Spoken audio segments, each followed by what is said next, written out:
नमस्कार. रामकृष्ण हरी. वेळ तुमची, साथ आमची, कमी खर्चाची, शेती फायद्याची. एच डी ॲग्रिकल्चर ट्रीटमेंट या यूट्यूब चॅनलवरती आपलं सहर्ष स्वागत. गेल्या 4-5 दिवसापासून पाऊस गेल्यानंतर आपल्याला सर्वात जास्त पांढऱ्या माशीचा प्रादुर्भाव आपल्या टोमॅटो प्लॉटांवरती बघायला मिळणार आहे आणि तो बऱ्याचशा ठिकाणी दिसतोय. गेल्या 4-5 दिवसापासून पाऊस कमी झाला आहे, त्याच्यानंतर चांगल्या प्रकारे सूर्यप्रकाश पडतो. या वाढणाऱ्या उष्णतेमध्ये टोमॅटो पिकावरती सर्वात जास्त प्रादुर्भाव म्हणजे पांढऱ्या माशीचा, सर्वात जास्त त्रासदायक ही पांढरी माशी असणार आहे.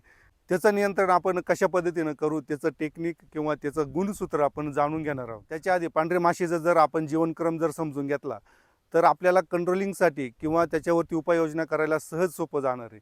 ही जर लक्षात घेतलं, कोणत्याही किडीचं जर जीवनक्रम जर आपल्या लक्षात आला तर नियंत्रणासाठी अतिशय सोप्या पद्धतीनं आपल्याला आणि कमी खर्चामध्ये त्याचं नियंत्रण मिळवता येतं. साधारण ह्या पांढऱ्या माशीचं प्रमाण आपल्याला 28 ते 30 डिग्री सेल्सिअस तापमानाला जास्त प्रमाणात वाढताना दिसतं. या पांढऱ्या माशीचा जीवनक्रम साधारण 25 ते 30 दिवसाचा राहतो. या 25-30 दिवसाच्या जीवनक्रमातून ती साधारण 4 अवस्थेतून जाते आणि वर्षभरामध्ये साधारण 13 ते 14 वेळा ही जीवनक्रमातून आपली जात असते. सर्वात महत्त्वाची पहिली जी अवस्था ती प्रौढ अवस्था.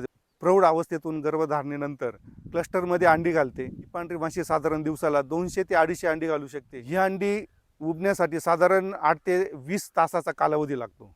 या अंड्यांच्या अवस्थेनंतर ती अळी अवस्था. ही अळी अवस्था साधारण अंड्यातून 10 दिवसांनी बाहेर येते. या अंड्यातून अळी स्वरूपात बाहेर आल्यानंतर तिची झटपट वाढ होते आणि आपल्या स्वतःच्या शरीरावरील जो द्रव स्वरूपातला जो पदार्थ असतो त्या पदार्थावरती ती उपजीविका भागत असते. प्रत्येक मोल्टिंग आणि इन्स्टार अवस्थेतून गेल्यानंतर ती पिवरा स्टेजमध्ये येत असते. सर्वात घातक आणि नुकसान करणारी स्टेज किंवा अवस्था म्हणजे पिवरा अवस्था. ही पिवरा अवस्था आपली उपजीविका भागवण्यासाठी कवळ्या पानातील हरितद्रव्य शोषून ती आपली उपजीविका भागत असते आणि त्या ठिकाणी कवळी अवस्था असताना पानांची तिथं सर्वात जास्त हा अटॅक होत असतो आणि तिथं आपले नंतर व्हायरससारखे प्रकार असेल किंवा टोमॅटो गोळा होणं, फुलकळी न लागणं हा सर्वात जास्त मोठा तिथं आपल्या प्लॉटमधील नुकसान आपल्याला बघायला मिळते. या अवस्थेमध्ये जर नियंत्रणाचा जर अभाव जर असला त्या ठिकाणी सर्वात जास्त प्लॉटांचं नुकसान होत असतं. इथं सर्वात जास्त चुकी शेतकरी करत असतात, कारण एकदा कीटकनाशक फवारल्यानंतर कमीत कमी साधारण 10 ते 12 दिवस शेतकरी कीटकनाशकाची फवारणी करत नाही. आणि महत्त्वाचे म्हणजे कोणत्याही किडीची अवस्था जर समजून नाही घेतली, त्याचं जर लाईफ सर्कल जर कळालं नाही तर कितीही महागडी औषधाची फवारणी केली तर आपल्याला अपेक्षित परिणाम आपल्याला बघायला मिळत नाही. हीच पिवरा अवस्था साधारण 80% आपल्या प्लॉटांचं नुकसान करते. ह्या पिवऱ्या अवस्थेला जर उबदार वातावरण मिळालं तर साधारण ती 4 ते 6 दिवसामध्ये प्रौढ अवस्थेमध्ये येते आणि प्रौढ अवस्थेत आल्यानंतर पुन्हा त्याचा जीवनक्रम चालू होतो. पुन्हा गर्भधारणा, त्याच्यानंतर अंडी, अळी आणि पिवरा हे जीवनचक्र पुन्हा पांढऱ्या माशीचं चालू होऊन जातं. पांढऱ्या माशीची प्रौढ अवस्था ही फक्त 20 ते 25% नुकसान करते, पण ते व्हायरस जे इन्फेक्शन असतं ते पसरवण्याचं काम सर्वात जास्त प्रौढ अवस्था करते. त्याच्यामुळे ते कंट्रोलिंग करताना प्रत्येक स्टेजला कोणत्या कीटकनाशकाची फवारणी केली गेली पाहिजे याचं जर गणित जर समजलं तर आपल्याला प्रत्येक स्टेजचं नियंत्रण करायला सोपं जाणार आहे. यावरती आपल्याला नियंत्रण कसं मिळवता येईल त्या संदर्भातले आपण काही मुद्दे बघू. पहिला मुद्दा म्हणजे आपल्याला आपल्या प्लॉटमध्ये नत्राचा वापर अतिशय प्लॉटच्या परिस्थितीनुसार ठेवणं गरजेचं आहे. नाही तर बरेच शेतकरी प्लॉट वाढत नाही, काही ठिकाणी साईज होण्यासाठी नत्राचा अतिरेक करतात. त्याच्यासाठी नत्राचा वापर योग्य असावा, जसं प्लॉटची कंडिशन तसा नत्राचा वापर असावा. फॉस्फरस जशी गरज असेल तसं फॉस्फरसचं प्रमाण पण देणं गरजेचं आहे. नाही तर ज्या ठिकाणी नत्र वाढून दिलं जातं तिथं फॉस्फरस आणि पोटॅशची डिफिशियन्सी सर्वात जास्त तिथं दिसली जाते. आणि त्याच्यामध्ये जर पावसाळी वातावरणामध्ये जर नत्राचा जर वापर जर जास्त राहिला तिथं फळ क्रॅकिंग असेल, अतिरिक्त वाढ असेल आणि फुल ड्रॉपिंगची समस्या, तर पांढऱ्या माशीच्या नियंत्रणासाठी तर पहिला मुद्दा म्हणजे नत्राचा योग्य वापर असणं गरजेचं आहे. जर आपल्या प्लॉटच्या शेजारी जर इन्फेक्शन असलेले प्लॉट असेल किंवा मका असेल, सोयाबीन असेल किंवा इतर पिकं असतील त्याच्यावरती पांढरी माशीचा जर प्रादुर्भाव जास्त असेल त्या ठिकाणी पिवळे स्टिक असेल किंवा सफेद स्टिक असेल याचे प्रमाण कडेच्या बाजूने जास्त लावा आणि बाकीचे उर्वरित साधारण मध्ये लावा, जेणेकरून एकरी साधारण येलो स्टिक कमीत कमी एकरी 150 लावा, जेणेकरून चांगल्या प्रकारे आपल्याला नियंत्रण करता येणार आहे.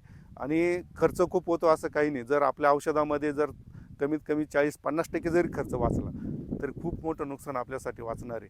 प्रजनन अवस्था जर आपण त्या पांढऱ्या माशीची जर ब्रेक केली तर आपल्याला कंट्रोलिंगसाठी अजून सोपं जाणार आहे. हा सर्वात महत्त्वाचा मुद्दा. त्याच्यामुळं स्टिकवरती सर्व शेतकऱ्यांनी भर देणं खूप गरजेचं आहे. त्याच्यानंतर स्प्रेमधून आपल्याला कंट्रोलिंगसाठी प्रयत्न करायचा आहे. त्याच्यासाठी पहिलं अंडीनाशकाचा वापर करायचा आहे. पोलिट्रिन्सी सारखं औषध आहे ते जर प्रति लिटर पाण्याला 1 ml घेऊन चांगल्या प्रकारे स्प्रे जर घेतला याने पण आपल्याला नियंत्रण मिळवण्यासाठी खूप मदत होणार आहे. त्याच्यानंतरचा पुढचा स्प्रे समजा ॲक्ट्रा असेल, ॲक्ट्रा जर आपल्याला प्रति लिटर पाण्याला अर्धा ग्रॅम घेऊन याची पण चांगल्या प्रकारे जर फवारणी केली अतिशय उत्तमरित्या आपल्याला नियंत्रण मिळण्यासाठी सोपं जाणार आहे. त्याच्यानंतरचा तिसरा स्प्रे, तो तिसरा स्प्रे म्हणजे पेगासस. पेगासस एका लिटरला अर्धा ग्रॅम या प्रमाणात घेऊन त्याची पण चांगली फवारणी करणं गरजेचे. या सिक्वेन्सनं जर चांगल्या प्रकारे जर कव्हरेज मिळेल, सर्वात महत्त्वाचं म्हणजे स्प्रे करताना कव्हरेज घ्या. खालनं पण वरनं दोन्ही बाजूनं पान कसं ओलं होईल याच्यासाठी फवारणीचं नियोजन आखलं तर आपल्याला कीड रोगासाठी नियंत्रण मिळायला सहज सोपं जाणार आहे. आलटून पालटून करतात तिथं कव्हरेज मिळत नाही आणि रोगाला बळी पडतात. महागडे औषध आणून पण तिथं कंट्रोल मिळत नाही. नंतर प्लॉट थोड्या दिवसामध्ये खराब होऊन जातो किंवा तिथं आपल्या सगळ्याच गोष्टी थांबल्या जातात. खराब झाला म्हणजे विषय संपला. तिथे किडाला रोगाला सगळ्याला बळी पडून जातो तिथं. त्याच्यामुळं कव्हरेज प्रत्येक व्हिडिओमध्ये आम्ही सांगण्याचा प्रयत्न करतो का कव्हरेज खूप गरजेचं आहे. तिथं तुम्ही कोणते औषध करा, कोणते कशासाठी फवारा, फक्त कव्हरेज जर चांगल्या पद्धतीनं राहिलं तर आपल्याला कोणत्याही रोगाला, कोणत्याही किटकेला आपल्याला अटकाव घालण्यासाठी किंवा नियंत्रण मिळवण्यासाठी सहज सोपं जाणार आहे. पुन्हा एकदा सांगतो की प्रत्येक किडीची अवस्था किंवा जीवनचक्र समजून घेऊनच स्प्रेचं डिसिजन घ्या. ते टेक्निक समजून जर घेतलं तर तुम्हाला महागडे औषध मारून सुद्धा कंट्रोल मिळत नाही. त्याची कारणं पण तुम्हाला आपोआप समजणार आहेत. त्याच्यासाठी ही टेक्निक खूप गरजेची आहे.